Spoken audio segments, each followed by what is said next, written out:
যে শাইখুল হিন্দ রহমতুল্লাহ আলাইহি হযরত হুসাইন আহমদ মাদানী রহমতুল্লাহ আলাইহি বলতেছে, যে অপরাধের কারণে হুজুরকে গ্রেফতার করছেন সব অপরাধ আমি করেছি, আমাকেও গ্রেফতার করে না, গ্রেফতার করে না। উনি শাইখুল হিন্দ রহমতুল্লাহ আলাইহিকে ধরে নিয়ে গেছে। এক পর্যায়ে কি হয়েছে, সে মাল্টার জন্য, মাল্টার বন্দরের উদ্দেশ্যে সে বোম্বাই থেকে চলে গেছে, এই জাহাজ ছেড়ে দিছে। আর হুসাইন আহমদ মাদানী রহমতুল্লাহ আলাইহি সে ওনার উস্তাদের জন্য কি করেছেন, সে সমুদ্রে ঝাঁপ দিছেন। আল ইলমু লা ইউতিকা বা'দাহু, ইলম তোমাকে সামান্য দেবে না, হাত্তা তু'তিয়াহু কুল্লাকা, তুমি তোমার সর্বস্ব যতক্ষণ পর্যন্ত না দিবে। আমরাও যদি এই হুসাইন আহমদ মাদানী রহমতুল্লাহ আলাইহি শাইখুল হিন্দের জন্য যেভাবে সমুদ্রে ঝাঁপ দিয়েছেন, আমরাও যদি ইলমের জন্য ঝাঁপ দিতে পারি, আল্লাহ তাআলা আমাদেরকেও কবুল করবেন ইনশাআল্লাহ তাআলা। না, হুসাইন আহমদ মাদানী রহমতুল্লাহ আলাইহি এত বড় কিভাবে হয়েছেন? হুসাইন আহমদ মাদানী রহমতুল্লাহ আলাইহি শাইখুল হিন্দের মাথা টিপে দিতেন।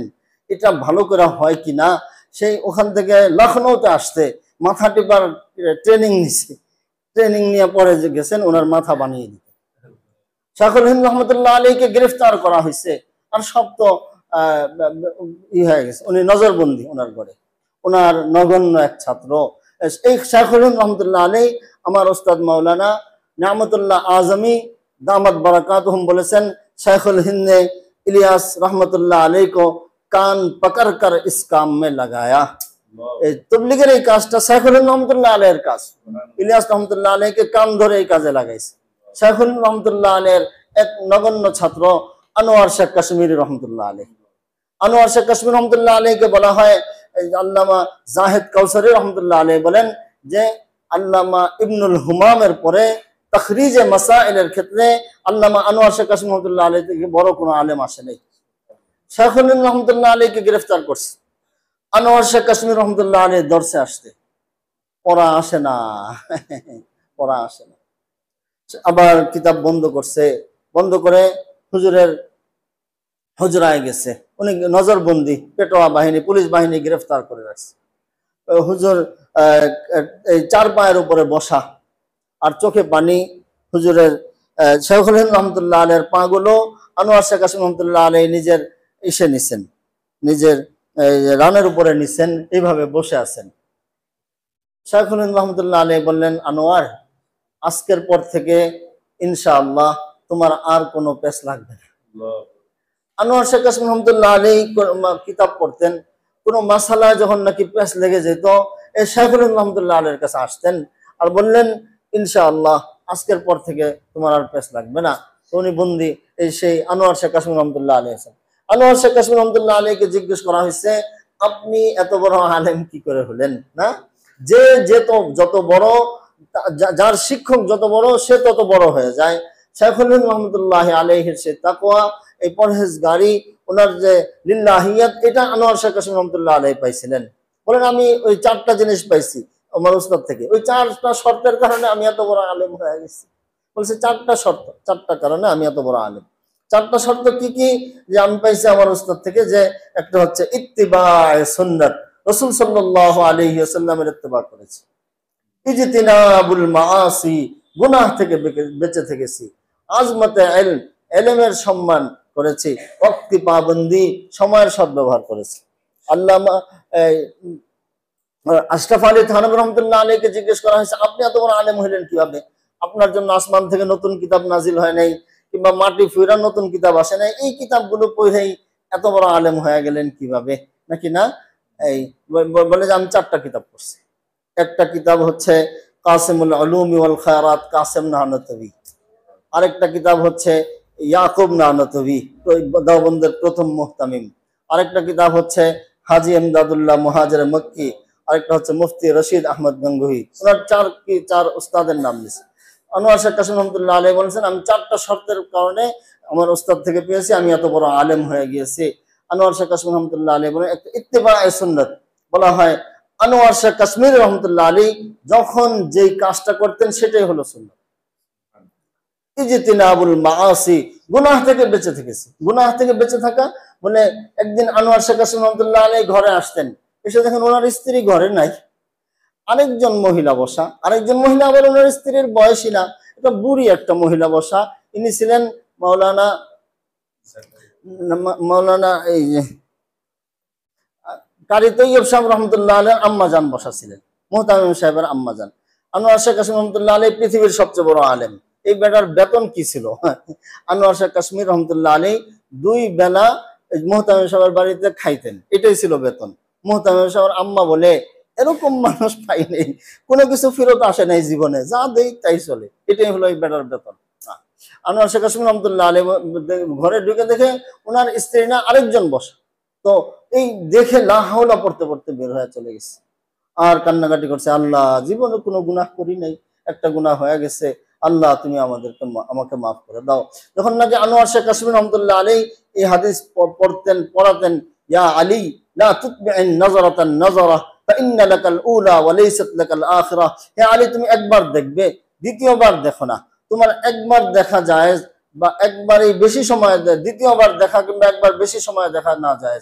এই হাদিস যখন পড়াতেন ছাত্রদেরকে নিয়ে হাত উঠায় দোয়া করতেন, বাবারা আমার জন্য দোয়া করো, জীবনে কোনো একটা গুনাহ করে ফেলছি, এই গুনাহের জন্য আল্লাহ তাআলা যাতে আমাকে জাহান্নাম না দেয়। এখন একটা কথা, এই যে বর্তমান জমানার সর্বাধুনিক বুজুর্গকে হাকিম আখতার সাহেব বলেন সর্বাধুনিক বুজুর্গ হলো যে নাকি বাসর রাত্রে তাকবীরে উলার সাথে ফজরের নামাজ পড়ে। আমরা বলি এগুলো অনেক আগের কথাবার্তা, আরো 50-60 বছর আগে। বর্তমান জমানার সর্বাধুনিক বুজুর্গ হলো যে নাকি মোবাইল কেন্দ্রিক গুনাহ থেকে বেঁচে থাকে। না আমার কাছে হচ্ছে কোন গলায় একদিন ফোন আসতে, আপনি আমারে মিস কল দিছিলেন, আমি বলছিলাম বুড়া মানুষ, পৃথিবীর কাউরে আমি মিস কল দেই না। তো একটা জিনিস সরাসরি দেখা, মুফতি সাহেব আছেন, আরেকটা জিনিস মোবাইলে দেখা, কোনটায় বেশি গুনাহ হবে? ওলামায়ে কেরাম বলেন, মুফতি রশিদ আহমদ সাহেব, সেই পাকিস্তানের আহসানুল ফতোয়ার লেখক, বলছে একটা জিনিস সরাসরি দেখা থেকে মোবাইলে দেখলে বেশি গুনাহ হবে, পোস্টারে দেখলে বেশি গুনাহ হবে। কারণ সরাসরি দেখলে ভয় আছে যাকে দেখতেছে পছন্দ করে কিনা, কিংবা আমি যে হুজুর মানুষ কেউ আমার আবার দেখা ফেলাইতেছে কিনা। কিন্তু মোবাইলে তো এই ভয় নেই, মোবাইলে দেখলে বেশি গুনাহ হবে। আল্লাহ আমাদেরকে এই গুনাহ থেকে আল্লাহ হেফাজত করুন। এরপর বিষয় হলো ইজতিনাবুল আজমত ইলম। আনোয়ার শেখ কাশ্মীর রহমতুল্লাহ আলাইহি বলেন আমি ইলমকে সম্মান করেছি। আমার উস্তাদ মাওলানা কামরউদ্দিন দামাত বারাকাতুহুম, বর্তমান দেওবন্দের শেখুল হাদিস, উনি বলছেন উনি 7 বছর বয়সের পর থেকে দ্বীনি কোনো কিতাব উনি ওযু ছাড়া স্পর্শ করেননি। আরেকটা হচ্ছে ওয়াক্ত কি পাবন্দি, সময়ের সদ্ব্যবহার করছেন। আনোয়ার শেখ কাশ্মীর রহমতুল্লাহ আলাইহির বয়স হয়ে গেছে 45 বছর, বেটা বিয়ে করে না। পরে ওনার জন্য সবাই বিবাহের আয়োজন করছে, মেয়ে আনতে যায়, চলনে যায়, এখানে কিছু সময় পাইছে। সময় পাওয়ার পরে যত যে ক্লাসে এই বেটা কলম খাইতেছে, এর ক্ষুধা লাগছে অনেক বেশি, কলম খায় কেন? ঠিক আছে না, অনেকে আছে অনেকের বাম হাত মিষ্টি, বাম হাত খায়, এই কলম খাওয়া, ক্ষুধা লাগছে, ঠিক আছে না, আমি তো ক্লাস করি, আমি ক্লাসের মধ্যে বলে যে ওনার বউ আনতে যাচ্ছে, চলনে যাচ্ছে, এর মধ্যে কিছুটা সময় পাইছে, এখানে গাড়ি এগুলোর জন্য দেরি হচ্ছে অপেক্ষা, উনি কিতাব পড়ে। তো বয়স্ক বুড়ারা বলে ওনার বয়সীদেরকে বলছে এর থেকে কিতাব সরাও, এই অবস্থা দেখলে মানুষ তো মেয়ে দিবে না। উনি বলেন আগার নিকাহ কা মানা ইয়ে হ্যায়, বিবাহের মানে যদি এটা হয় যে কিতাব পড়া যাবে না, তাহলে বিবাহের দরকার নেই। পরবর্তীতে বিয়ের পরে অবশ্য ওনার তওবা নসিব হয়েছিল, বলছিলেন ও আমি বিবাহের এই হাকিকত জানলে আমি আরো আগে বিয়ে করতাম। আল্লাহ অনেক অনেক খুশির কথা, অনেক চোখের পানির কথা। আপনারা এত রাত তলব নিয়ে আসেন, আমরা আমাদের যদি তলেবুল ইলম হতে পারি, আল্লাহ তাআলা আমাদেরকে অবশ্যই কবুল করবেন। না অনেকে আছে তলেবুল মোবাইল, নাকি তলেবুল ইলম না। আমি এটার মিসাল দিই, কারো যদি একটা আইফোন হারানো যায় 1,40,000 টাকা দামের, তাহলে এই বেটা যদি ভাত খায় বোঝা যাবে না আইফোন নাই?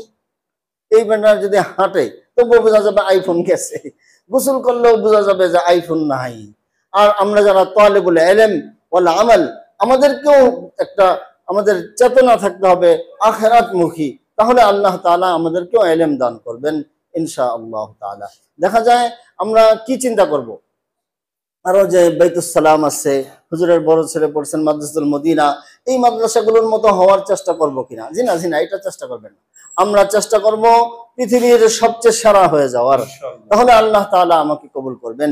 কেউ যদি কারো ইত্তেবা করে, অনেক ডিগ্রিতে তার থেকে কম থাকে, আমি বড় মাদ্রাসা বড় উস্তাদের কাছে যারা পড়ে সবাই কিন্তু বড় হয় না, এরকম না? কে বড় হয়? যিনি সবচাইতে বেশি মেহনত করে ইনি সবচাইতে বড় হয়ে যায়। আনোয়ার শেখ কাসিম রহমতুল্লাহ আলাইহি কারণে দেওবন্দ বড় হয়ে গেছে। ইসলাম মাওলানা